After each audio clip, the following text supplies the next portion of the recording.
What up, guys? I'm going to be doing the Essential Curls demo today. I got Mel here. She's trusting me despite her growing her hair out. So we're going to be very minimalistic about how much we cut off. The haircut calls for 1 to 2 inches. I'm going to try and respect her wishes, and we're going to go about half an inch, and then I'll just do more of the work on the interior. So it'll be that long layering structure that we're going to build while kind of refreshing that front area and giving her some pop from that.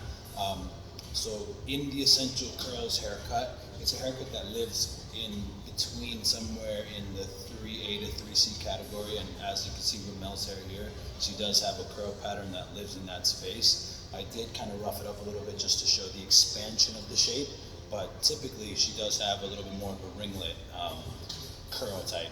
And in the back, things change a little bit, as does with curl typically. So some parts of it start to look a little bit more like a wave. When we get closer to the nape, we have a curl again. It's tighter to her neck back there. But all in all, we'll do the essential curls today that on her, and hopefully she likes it. So this haircut is adaptable to just about any curl type. It is board-based philosophy on how to address curl. Depending on the structure of the pattern, if you're like in a 2 family, like 2A to 2C, we're probably addressing this wet. Given that Mel's got some 3B, 3A situation and some 2s, we're going to address it damp, but not fully wet. We're going to kind of address it like a level 3 curl pattern, and in a level 4, often that's handled anywhere from damp to dry. But we're gonna go ahead, and now that you've seen the curl type, after I explain the haircut, I'm gonna get her hair wet, and then we'll go from there. So this haircut will be addressed in our typical circular patterns. So circular or wreath patterns, partings rather. So it's gonna mirror the hairline in an effort to honor the hairline, and in an effort to see the full structure of the haircut with that opening section, the opening parting. So roughly speaking, it's going to be, very roughly speaking, it's going to be something in this world for the opening, that opening parting. As you can see, it mirrors the hairline, it takes on the circular structure, and what I mean when I say that it gives me full access to the haircut, or I get to see everything that's going on, is I get to see right off the bat length, where does that live? Layering, what's that looking like? Not much at all. And this kind of front area here, the bang, the fringe, the face frame. There's some stuff that's weaker. So in certain areas, we're going to use a more blunt technique, just regular old blunt scissor cutting, or like fine point cutting.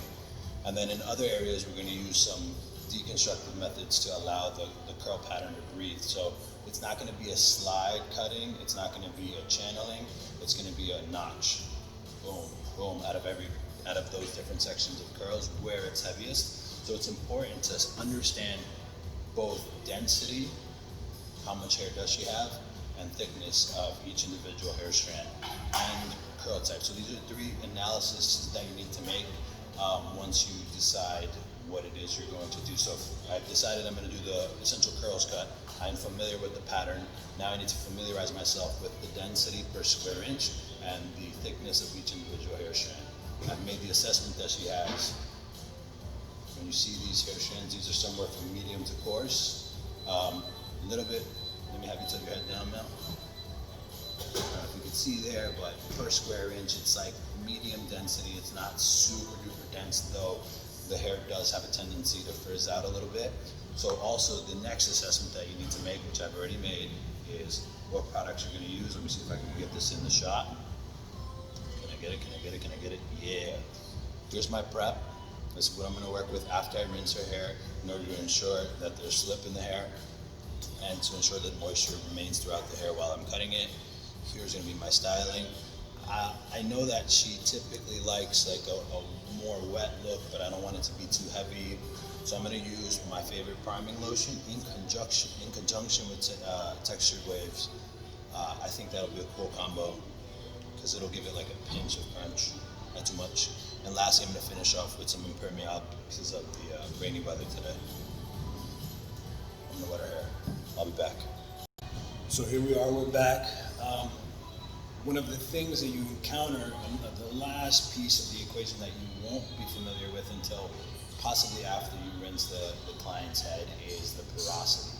Porosity is crucial to product application, curl, just understanding what it is you're going to do and your ritual. So what I've found, obviously, as I wet Mel's hair, and I used cleansing creme just to cleanse her scalp, but not strip away any of the oils that are essential and beautiful there.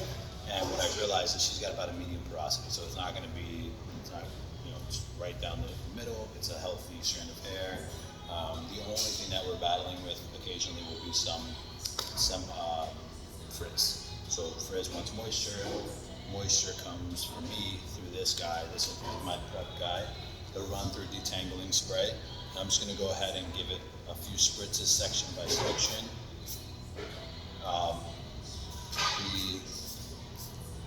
We say, you guys know this because you're watching the video and you work for Orbe, but I'm going to reiterate that this guy is super shine and foundation missed having a baby. It's a long distance love relationship they had.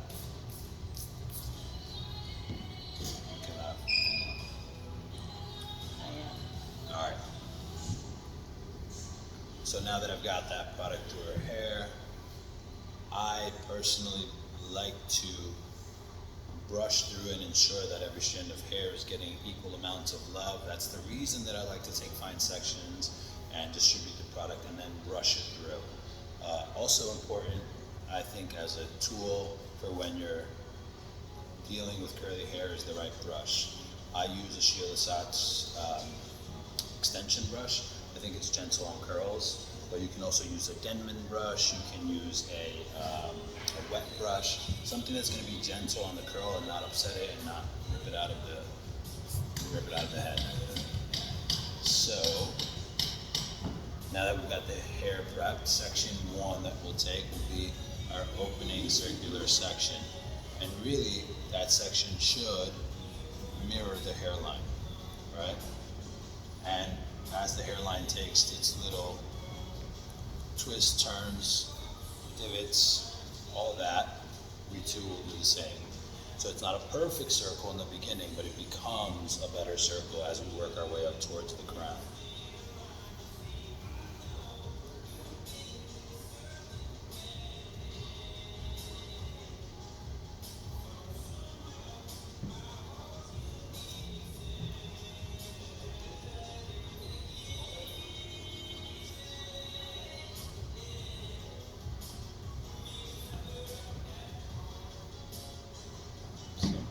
That.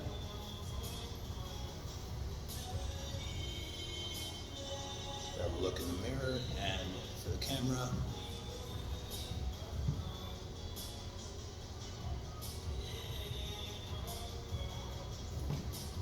There you go, something like that.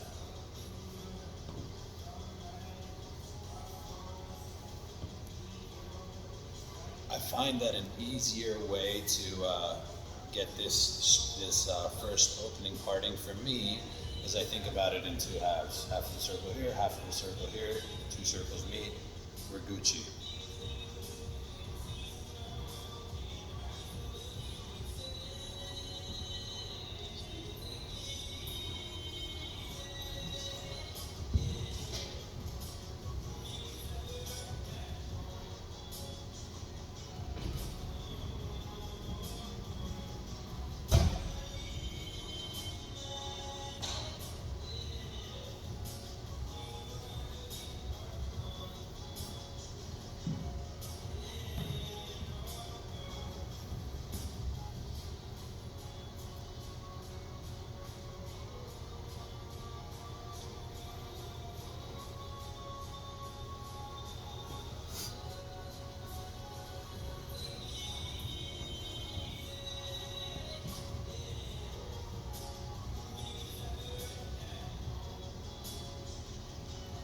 Then, what also you have access to once you finish your opening parting is you get to see section by section density distribution and also curl type in section by section, because as we know, curl is its own little thing. It's never really the same from one section to the other. There are a lot of variances that occur with curl and also with density and also with texture. So it is why I like doing this haircut this way, is because it is a section by section assessment and it's not just a one size fits all scenario for the haircut, right? So this is like, this curl needs that curl needs this is how we address those areas. So in certain areas I may deepen my point cutting, in other areas I may strengthen my point cutting. It's all about what that section of hair requires in order to optimally lay in its best form.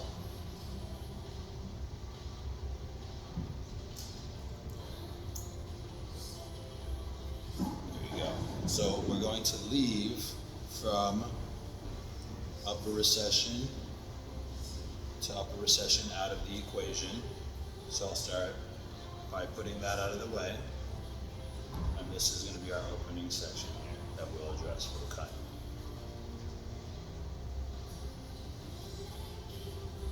Voila.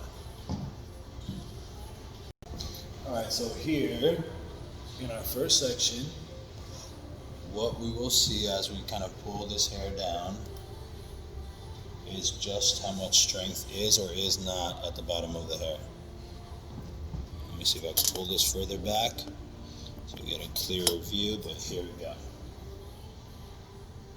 So in and around here you can see that curl pattern weakens, or the density weakens towards the very ends there. In this mid shaft area we still got majority of the integrity, but it's not so dense that we need to go ahead and have such a steep point cutting. So what I'm going to do is I'm just going to do a very fine point cut on the ends here. I could, if needed, sit and actually do even a blunt cut, but I'm not going to do that because, you know, she's just got about that medium density. So we'll take off that ½ inch that we promised her, and we'll do that with a finer point cut. And we'll work our way from center out towards the back of the ear there. So that's going to be our workspace, our initial workspace, and then we will incorporate the stuff that's over and in front of the ear, and then lastly we'll work on the front. We elevate the chair.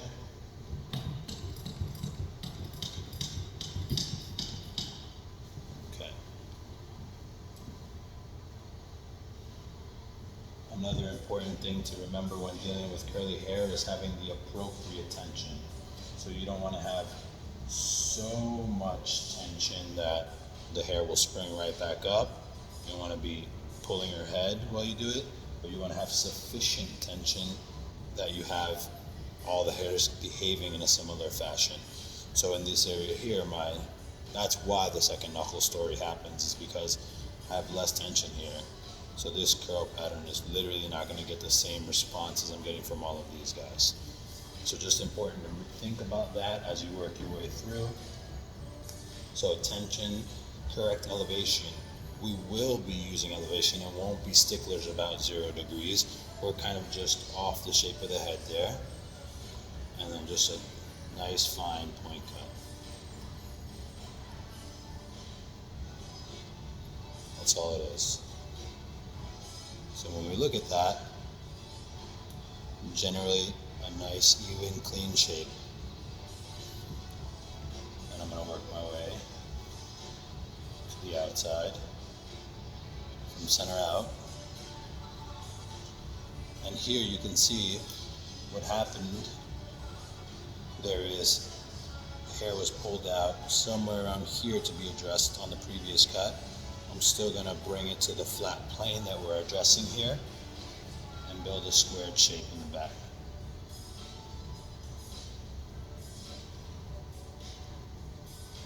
Still keeping in mind all those things that we referenced, right? Appropriate tension, correct elevation, matching technique.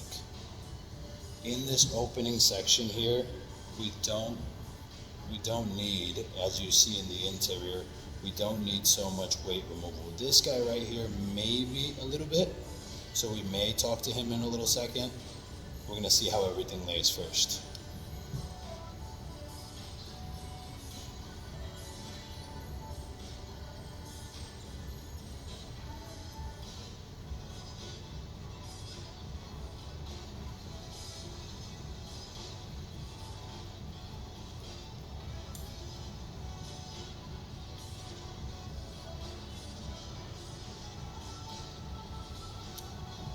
So let's look at this. Got generally a true shape, something that we were trying to build. And though these pockets look like they could get a little heavier, you could see what's happening here on the ends. There's a pinch of frizz on either corner. I don't want to upset that any more than it needs to be. So we're gonna let that just be and do its own little thing. And then we're gonna work our way around towards the front here. Now, though in some instances you may know definitively that this will not reach back here, for the sake of being true to your assessment and knowing that you're making the right decision, we are going to go ahead and over direct that to the back and see, is that really a thing? Is that really happening? And it actually is, so that's good. Trying to be minimalistic for Melissa's hair here. But then I will take it and pull it over her shoulder. And you'll see we're working our way towards that length in the front. That's how the hair was built here, for her previous haircut. You can even see as it lays there. Sorry, Mel. It lays heaviest towards the front there. I'm going to go ahead and square her off a pinch right around here. Not sacrificing her corner completely, but just dusting these little guys off so that there's a consistent shape.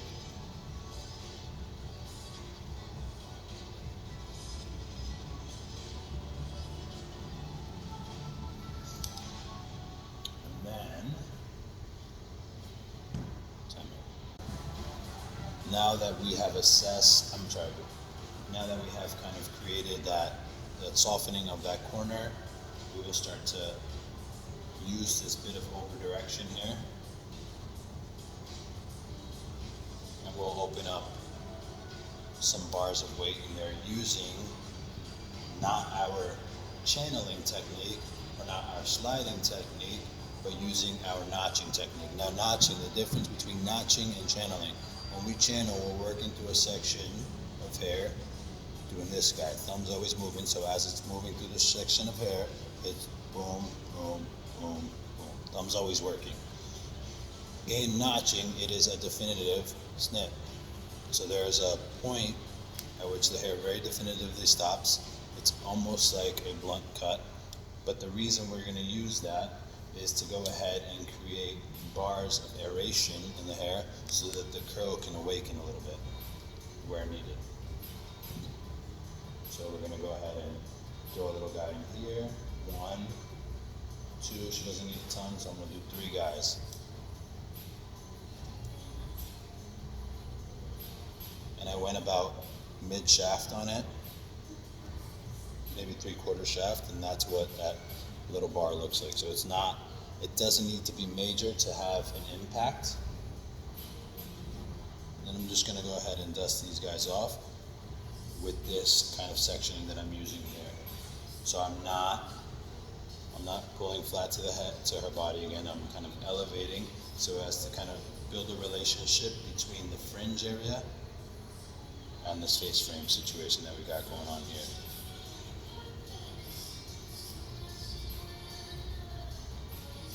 Again, it's a fine point cut because I'm building a consistent shape throughout. Cool. So So this haircut's gonna work and look really well on Mel when she wears it curly. It's gonna work really well and look great when she dries it. Want to make sure that she has all the versatility that she needs because she does wear her hair in both ways. Now, as you see in looking at this here, when we take this section that's on the right side, that's behind the ear, there's a drastic change in length and a drastic change in density. Could be because of the previous way it was addressed, but there's a difference in length. So, just to make sure it's not my eye playing tricks on me, I'm gonna go ahead and study what it was that I did. And yeah, it's there, so it's not gonna reach back here. I'm gonna take it and throw it over her shoulder and see how that lives. And there's some stuff that can kind of be removed right there a little bit. But it's already so close to what the other side looks like with that elevation that we use for the face frame. So I'm just gonna go ahead and jump right into that. And as you see, the ends look a little disrupted. There is some stuff that already happened in the mid shaft on the side. So I'm not gonna go and do too much of that. I'm probably gonna do maybe 1 to 2 bars, where on the other side I did 3.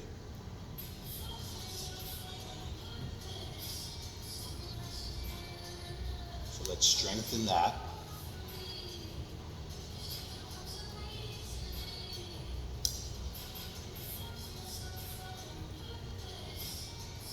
And we will throw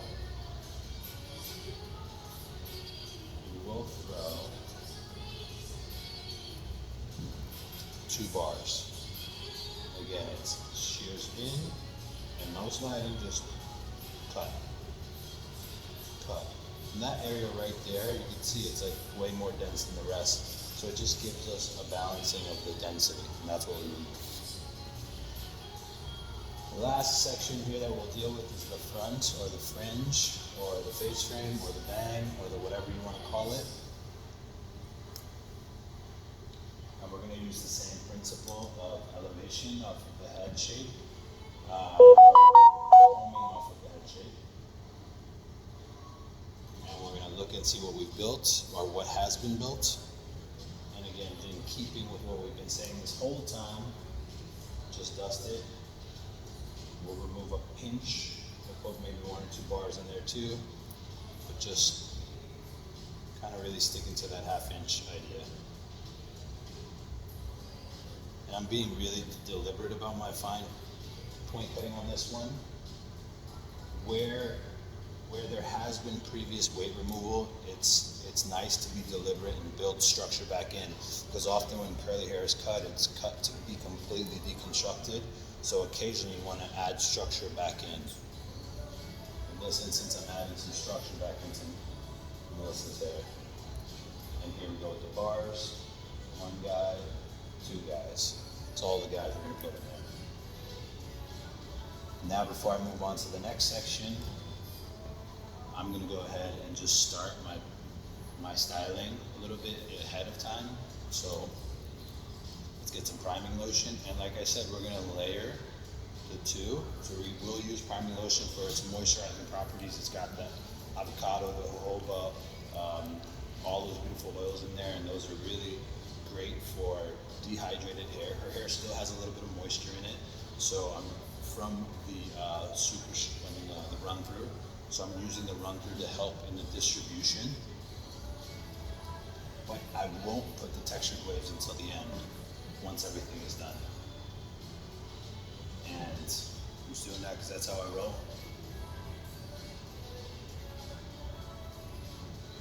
Nice thing about putting this product in that I've learned from my experience is I like to almost run it completely through, sandwich those ends together, and then you get like a beautiful, like it just starts to respond immediately. Like I just created a ringlet just by ensuring and ribboning that product through. Once I create a few of those little ribbons, I can shake it out.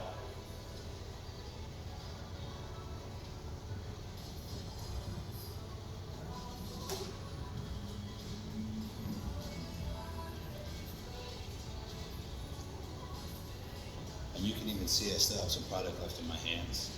So it's not always like every bit of product that winds up on your hands winds up on the client. So I'll open it up a little bit, and we'll work our way towards our next section, but we can kind of start to see what that shape is going to look like.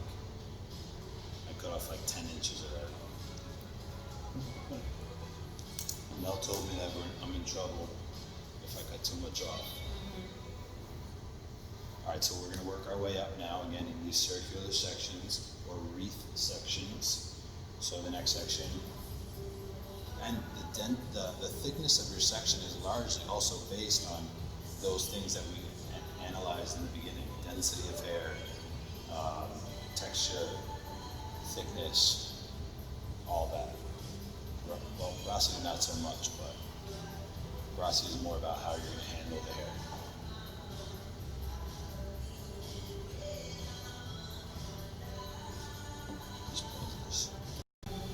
Now that we've got section number 2 all drawn out for us here, let's see.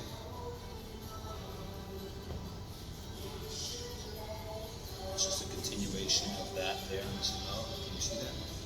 I can see that. It's a continuation of this here. It might just look like black hair. I don't know. About that thick, essentially. It's just rinse and repeat with altered elevations. Our layering really comes into play on this kind of top area here. And you'll see what I mean. When we get to the crown, you'll see what I mean when I say that. We still have remnants of the run-through detangling spray in there, so we're good to kind of jump right in and cut. It's also important to kind of lose, and we will lose our section because they behave so differently right now with the different products in. But there's our opening section. Here's section number 1, or number 2 rather, already. And you can see there's a total change in how this section is cut and how this section behaves. So we can open up our point cutting a little bit. We can get a little steeper. And look at how much that curl has bounced up already. So I don't know if you can see that, but that curl is like lands somewhere right around here. So that's literally an inch past our previous section. I'm gonna go ahead and open it up with that half-inch idea. But I'm just opening up the point cutting just a little bit.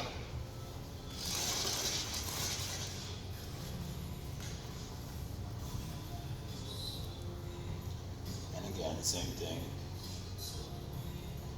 Same kind of workspace. Oh, sorry.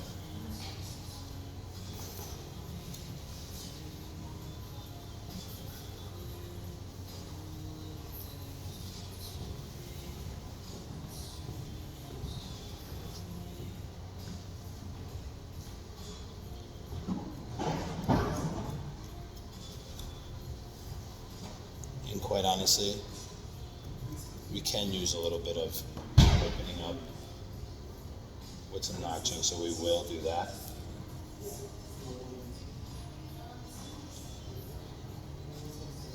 So we'll come right in here, notch there, notch here, notch here, and notch here. And when you go ahead and shake that out, you essentially are creating a point at which the hair gets a push on the bend. You can see right in there where we threw the one notch, and right there where we threw the other notch, or the other set of notches. And this same section that has been cut already, but hasn't been notched, doesn't get the bend even when I shake it out.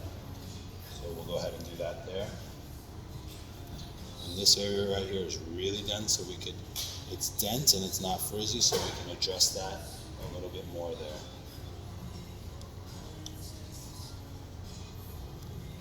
So we'll go ahead and do one guy there, one guy there, one guy there. Oops. Right there. Do another guy here. One guy here. And I'm going to throw one more in there because that's our heaviest area. So that's what we shook out. I'm gonna give that a nice little shake. And see all the extra bends we get out of it.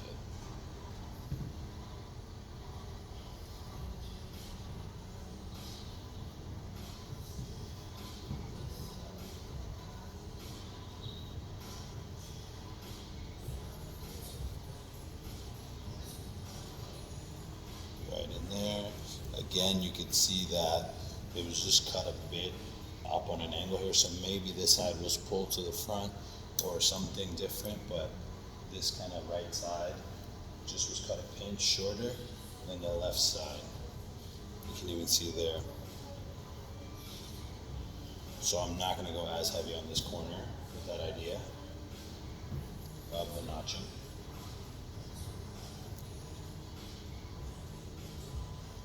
One, two, three.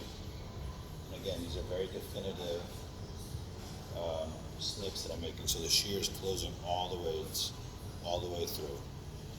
And here's what we just kind of removed.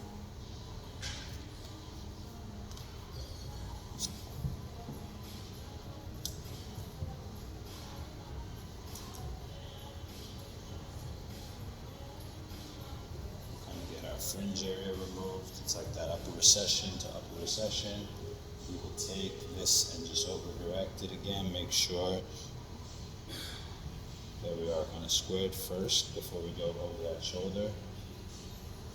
And it doesn't reach, so we can just go right over the shoulder.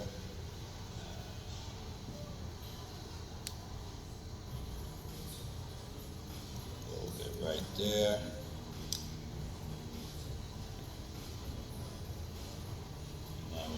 Work on this section here. As you see, I kind of hold a little bit of that previous section with me. I get to see it as a reference there, as a guide. You don't have to do that. That's another way to do that. I did want to do that here, just because there was an unbalance throughout the front so far.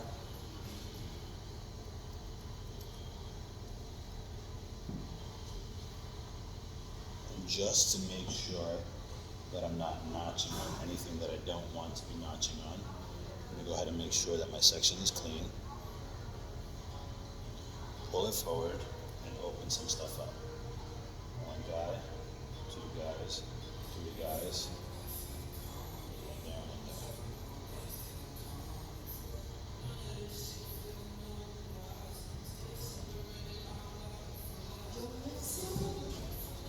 There and then the next section here, I'm doing the same thing on this side.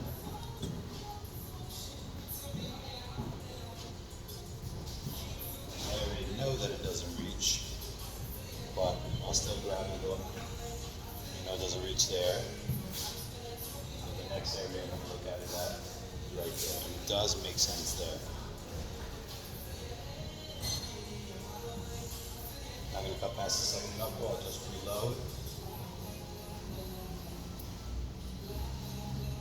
Ensuring equal elevation. And again, so as to not cut something that I've already cut or don't want to cut, I'm going to go ahead and make sure I have a clean section of my second reef. Over direct. And this doesn't need nearly as many bars, so I'm going to just do 1, 2, 3. That's it. Now we can adjust that kind of fringe area. And in keeping with the over direction or the combing off of the head shape, I'm just changing my stance so that I'm not blocking the camera. Also see a previous section just to make sure I'm looking at the right things here. Yep. So we'll just do our 1/2 inch story again.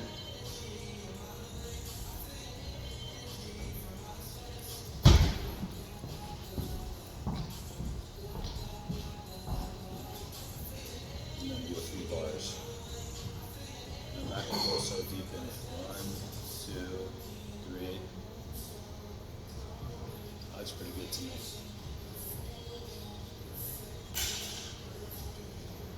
Run some more product in this section, and then section off to the next section. Now as we work our way up towards the crown, we're on our last section here. Before we get to the crown, as you can see, I'm gonna have you tilt your head back a little bit, Mel. You get left with that last little itty bitty circle, and that guy's gonna be our kind of reference of layering in conjunction with the elevation you've been using. So again, rinse and repeat on this next section, altering the elevation. So our first section's elevation lift kind of somewhere here off the head shape. As we work our way up the head shape, the elevation starts to change. Once we get to the top, we'll see what we do next. And now that we're here at the last section of the hair, we're at the crown. All the hair has sufficient moisture and product in it. This section will get cut in half, not cut in half, but split in half down the middle. And we will over direct it to the opposing side, or way over here, on the opposite side.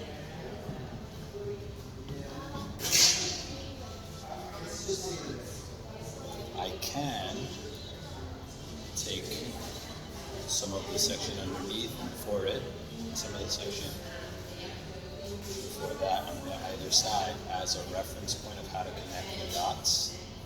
And there are the dots.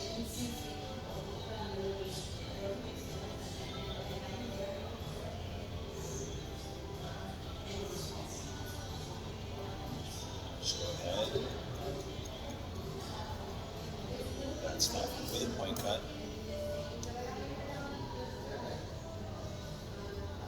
Just make sure we got all of it off. And then, true to what we've been doing throughout the whole haircut, just take a few bars of weight out. And there we go. And we'll do the same on the other side.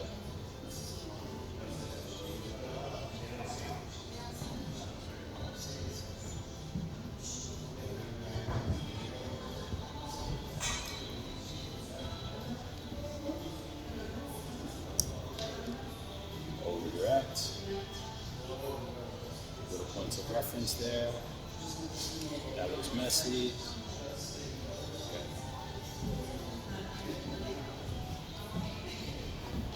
There's where you can see what I need to remove.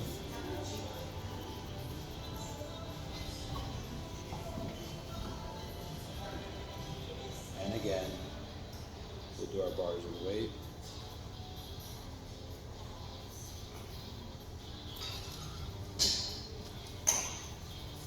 We can shake all that out. Lastly, we'll finish off with one more layer of priming lotion on that last section.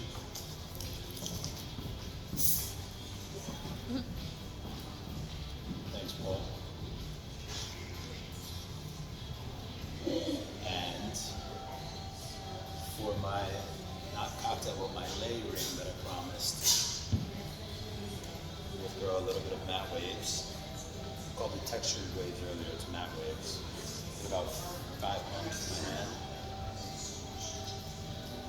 You know, I think, when I think of what this combination could give me, I think it's similar to what maybe a girl Jolene might do a little bit. I don't want to make any promises, but that's where my mind is going.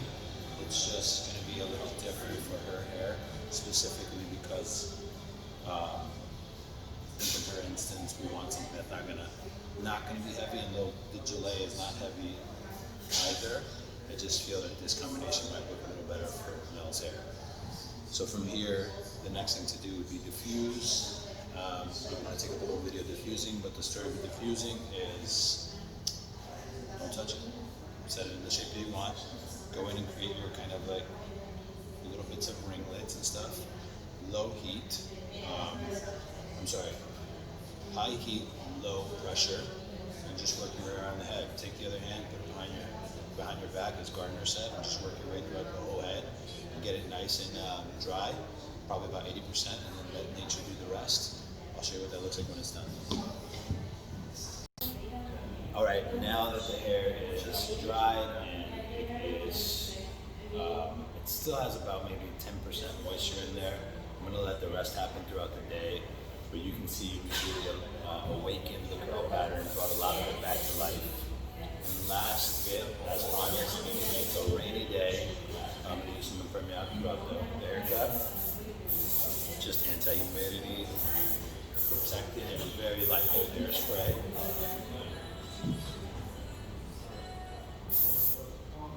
There we go. If we wanted to even enlarge it further, we could always get in at the scalp and just manipulate it through the scalp, and that will expand the shape while preserving what the ends look like.